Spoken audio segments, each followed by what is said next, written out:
They had the Grizz cornered.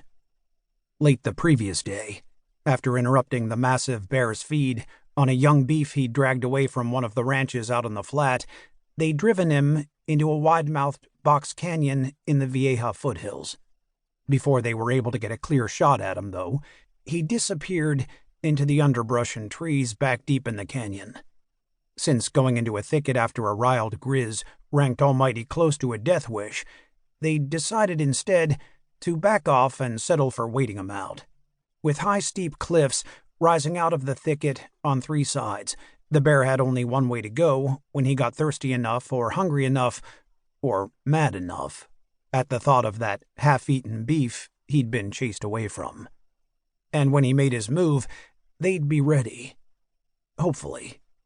"I'd be a sight more comfortable if this canyon mouth was narrower," stated Jim Moosejaw Hendricks, squinting against the early morning sunlight angling down out of the east. He was a big man, massive through the shoulders, thick-torsoed, 6.5 feet in height.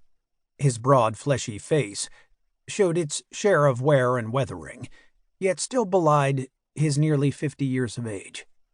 Standing next to him, Malachi Beartooth Skinner arched a brow and replied, "Hell, if you're going to wish for comfort, why not go all the way and wish we was home in our beds, instead of camped out here in the path of an ornery grizzly we've gone out of our way to piss off?"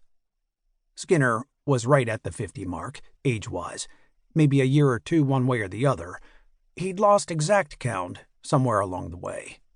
He stood an even 6 feet tall, was built lean and leathery, with a narrow, slightly wedge-shaped face tapering down to a deeply dimpled chin that seemed well suited to the wide, roguish grin he tended to frequently display. A few feet away from this pair, straightening up from having just poured himself a cup of coffee out of the big pot simmering on the coals at the edge of their campfire, Elwood Firestick McQueen glanced over at his two companions and said, "Sounds to me like you two are getting soft, wasting time wishing this and hoping for that. You'd think we've been roughing it out here for a month of Sundays instead of for only one night."